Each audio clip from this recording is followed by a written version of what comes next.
Hey, JK here. I want to thank you for sharing part of your day with me. Y'all ready for this? Welcome back to 30 Teams in 30 Days. For day 18, we're going to be traveling down to Texas, talking about the Texas Rangers. In 2025, they were 81-81. That is their second most wins since 2017. Want to take a guess where their most wins came? Yeah, 2023. That was also when they won the World Series. Now, this team is only 2 years removed, but some of their mainstays, some of their guys who they have since then, are finding a few more injuries and a few more days off than they are the counting stats. The biggest poster child for this is Corey Seager. In his 11 years in the league, he has played in 151 games twice. For 125 games, he has only done that once in the past 5 years. That's not good. Now, a lot of this is because of injury. When he's on the field, he is a force to be reckoned with. But that's it, man. You got to be able to play. The best ability is availability. He did play in 102 games in 2025, so his numbers were decent. But if you prorate that, that's only about 65%. You give him a whole 162 game span, and you prorate that another 35%. He has 28 home runs, 70 RBIs, and 80 walks. That's definitely enough to close that 6-game gap to where the Texas Rangers missed the playoff spot. Another guy for inconsistency, but he's really good at being inconsistent, is Marcus Semien. Now, he's a mainstay in the lineup. He's not going to miss a lot of time until we got to 2025. However, you didn't know if you were going to get a 260, 270 average with like 30 or 40 home runs, or a 240, 250 average, maybe even going to 230 with 10 to 15 home runs. And you never knew which Marcus Semien you were going to get. Now, for 2026, he's going to be taking his talents to New York because that was a trade that the Rangers made with the Mets, yet not the Yankees. I wouldn't want Marcus Semien. But we'll be talking about that trade here in a little bit. And the last holdover we're going to talk about from the 2023 World Series is Adolis Garcia. This man is a monster. When he hits the ball, it goes a long ways. He's just not super consistent at hitting. Now, he did see his average go from 220 up to about 260. 250 is about where we want because he's a 30, 40 home run guy. And he can steal some bases. But 2025 just kind of fell off. He needed time to reset. Bro, I am not a Major League Baseball player, but you are. What do you mean you need to reset and work on your swing? Bruce Bochy vouched for him and said, yeah, he's going to take some time off. Sat out a whole series. I think it was against the Phillies. But sat out a whole series to get his mind right? Bro, how much money are you making? Well, I tell you, this upcoming year, you have a 1-year contract for $10 million. How many zeros is that for 1 year? For a man that needs to sit out to get his head right? What? You better perform like Trey Turner did after the Phillies fans gave him a round of applause, a standing ovation, as he talked about there being a lot of pressure playing in the city. You better play out of your mind this year. Holy, for $10 million? Now on to 3 more guys. Only one was a holdover, and he didn't really play a ton in that season. But 3 more guys who really fell flat in 2025. Jonah Heim, Jake Berger, and Jock Peterson. Jonah Heim had numbers falling from 23 to 25, so he's playing catcher. He's not the sexiest behind the plate when it comes to defense. He's more of an offensive profile catcher, so everything's going to start to break down at the same time. Then we get to Jake Berger. He does have some off-the-field things going on with his daughter, so that's beside the point. He never blamed it on that, but his numbers fell just 24 to 25. He came over from Miami, and I'll be honest, man, I thought that was a huge move for him. I thought Globe Life Park was going to be somewhere that he could absolutely take it to the next level. And then we get to Jock Peterson. At least the other 2 hit 200. Jock Peterson, 181. Lord. 180. Bro, you were in the running for like World Series MVP 2 years ago. 181? You are not even close to the Mendoza line. So were there any positives for this team? We've talked about 6 guys, 3 who were holdovers, 3 who were not. 6 guys who were just so bad. Any positives? Yes. Wyatt Langford. So what was so good about Wyatt Langford? Did he take a huge step forward? Did he do something crazy we don't know about? No, he just wasn't as bad. Now, there was a little deviation from 24 to 25, so his rookie year to sophomore year, but there wasn't a whole lot of difference. He had a few more stats here and a few less stats there, but He was consistent. That's what the Rangers want, apparently. With Corey Seager, they want some consistency. Well, they're not getting that too much. Marcus Semien, they had that. They got rid of it. Dolis Garcia consistently wants to swing and miss. So they want consistency. Wyatt Langford was absolutely consistent. He had a few more home runs. He had a few more stolen bases. He had a 20-plus walks. So that's great. All of his ratios went up except for average. Along with his average, his runs, hits, and RBIs went down. But not by a ton. So he was very in line with what he did. Not good, not bad, consistent. It's going to be important that he continues that because it's only going to get better if he has health on his side, obviously, health on his teammate's side, because the more protection he has around that lineup, if Jake Berger is hitting on all cylinders, he can hit that ball a long ways. If Corey Seager is actually healthy and in the lineup, that's not bad. If you have some of these other players, Evan Carter stepping up, he had a little bit of positivity, but if you have some other young guys, he is going to then, hopefully, theoretically, see better pitches because there will be harder bats to try to miss. You'll have to get through, 4 or 5 guys instead of, okay, we just need to get through this one.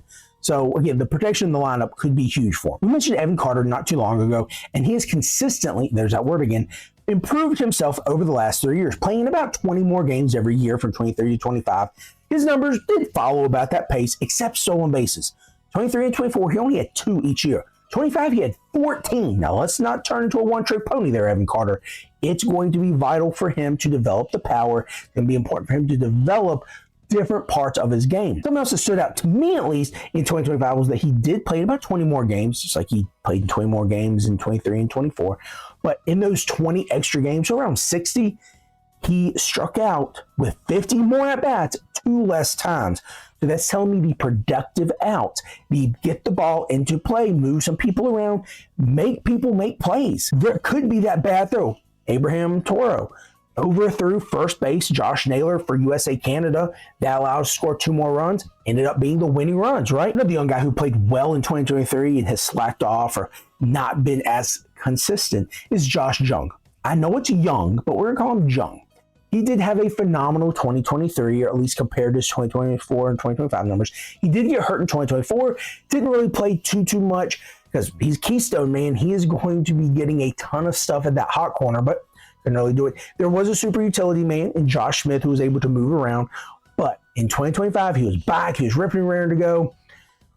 But while the numbers were good, they weren't his rookie numbers good. In 2025, he did see more runs, more home runs, and all of his ratios go up, but compared to 2023, because we're not worried about 2024 because of the injury, he saw 4 more at-bats and struck out 27 less times. That is another huge thing to look at. Patience at the plate, so potentially more walks, but even if not more walks, selecting pitches that you can put into play. Second guy we've talked about putting the ball in play. As we wanted to pitching, it was the Jacob deGrom show. He led in everything, but there wasn't as much distance between him and some of the other guys as, were, between like 4 or 5 and however many else. So Jacob deGrom led in everything. We know that. But he was also doing this at the age of 36. That's pretty good. In his back year, deGrom was able to make 30 starts. Now, in those 30 starts, he had 14 wins, 12 quality starts, and able to keep a sub-3 ERA and a sub-1 whip. That's pretty good. Rangers fans can only think about the last time him doing that was with the Mets. So this is the first time he's done that. He had some down years between 21 and 24 because of injury and also because he was like over 30. Now, keep in mind, this is the most innings he's thrown since 2019 through 173. So I don't know if he's going to be ready to come back and do that again for 2026. Factor number 2 for the Rangers was Nathan Eovaldi. This man is defying what the first 11 years of his career said that he was going to be. 8 of those years, he had ERAs above 4. He reached as high as 5.5. That is not good at all. His whip hovered between 1.3 and 1.5, and he had one season where he had double-digit wins. That was in 2015 with the Yankees. He had 14 wins. He has an ERA of 4.2. Yikes, that's not great. But in 2021, he found his way to the Boston Red Sox team. And 2 years there and 2 years with the Rangers, he has absolutely turned it around. In the last 4 years, he's made 118 starts. He has 52 wins, 28 losses, and has finished a season with a sub-2 ERA. That is not bad. But let's hold horses. Hold on. His innings have fluctuated the last 4 years from as low as 109, it's pretty low, to as high as 182. That probably killed his arm because that was the most of his career. Number 3 pitcher for this Rangers team was Jack Leiter. Not because he was good, but because his numbers were decent. 29 starts, 10 quality starts, 10 wins, 10 losses. So a third of the time he was pretty good. Here's the thing. But there was one glaring red flag that really makes me wonder if that is sustainable. Now, 151 innings pitched, 3.8 ERA, 1.28 whip. That's not bad. He had 67 walks. Ooh, good Lord. There was so much congestion on the base paths. I'm wondering how lucky he got with those outs that he did get where they were. Like one bad pitch, that ERA is now above 4. You know, a few more walks, 67, good Lord. A few more walks, that whip is 1.3 plus now. So take it with a grain of salt how, he looked good and looked decent. He's got to get those walks down. Now we get 2-3A. So again, he was still pretty good, but Tyler Mahle only pitched 86 innings and only had 66 strikeouts. Now, in those 16 starts over those 86 innings, he did have a 2.18 ERA and a 1.13 whip. He was getting it done. But, of course, injury bug got him. He cannot stay out of his own way. As we get to the pitchers that definitely were not great and did not help their cases at all or help their team, Patrick Corbin, what a heartbreak, man. I feel so bad for him. I used to really like him, but he's just fallen off the face of the earth. Kumar Rocker, who was such a stud at Vanderbilt, but who's not a stud at Vanderbilt, and he's definitely fallen off. And then Merrill Kelly. Bro, you're old. I like you, but you're old. That's all I can say, man. Between the three of them, the ERAs range from 4.23, that's not good, to 5.74. That's really not good. The whips were as low as 1.25. Okay, that's not bad. And as high as 1.46. Whoa! Wow! 2/10 of a point? That's not good. And then, of course, they had more losses than wins, so that's a big, big bummer. What was not a bummer was the bullpen. Their setup men were phenomenal. The problem came when you had to select a closer. Bruce Bochy wanted a plethora of guys to get saves, and there were 9 guys who picked up at least one save. There was no, one man. It started as Luke Jackson. I knew that wasn't going to work. Then it went to Chris Martin. Okay. And then it just was there for the taking, right? Now, the setup men were, again, phenomenal. The best one in that bullpen was Sean Armstrong. No longer with the team. Big loss for them. But he did have a 2.31 ERA, a sub-1 whip. It was actually 0.81. Holy cow. And he was, in my opinion, the best pitcher because he accumulated that over 74 innings pitched.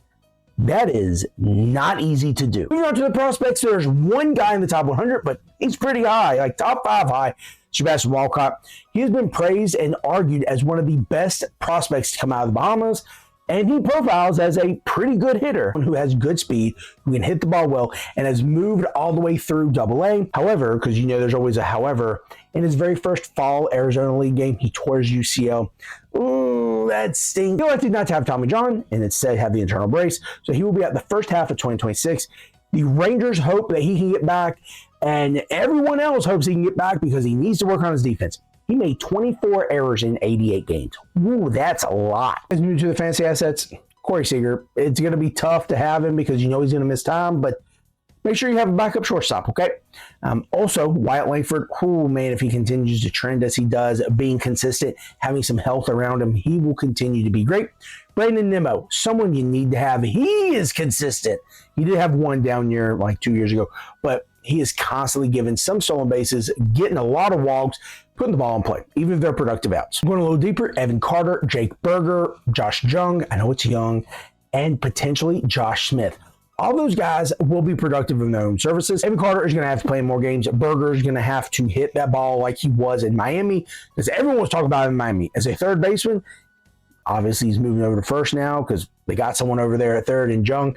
I also think that Josh Smith is a super utility player. He can play all around and outfield. As we move on to the pitching, we didn't talk about him, but Mackenzie Gore is now on this team, and that is a trade that absolutely needs to happen for the betterment of Mackenzie Gore's career. I also think that obviously Grom is going to be someone you need to pick up. I also think Nathan Eovaldi is a must-have. Not because he's good, but because there's going to be a period of time where he is on fire. And it's all going to come crashing down because he is on fire. Depending on how many pitchers you need or have, I would say Jack Leiter, but be mindful that he could blow up some. Moving to the bullpen. Robert Garcia is probably going to be the guy who closes games out, but Chris Martin could be another guy to look at, especially if you have holds. Now moving to the bowl predictions. I believe that Corey Seager is going to play in 135 games. Wow, that's crazy. I think that Wyatt Langford is going to go 30-30. And I also believe that Jacob deGrom and Mackenzie Gore are going to have at least 10 wins, pitch at least 162 innings, and have 3.5 ERAs or lower and 1.25 whips or lower, which is going to be a huge improvement for Mackenzie Gore. But also I think it's because he is pitching with absolutely no support, so he thought he had to do it all. So, yep, there we go. That's going to do it for day 18, ladies and gentlemen. Tomorrow we get to talk about the cheating trash throws for day 19. This is JK, and I want to thank you for sharing part of your day with me.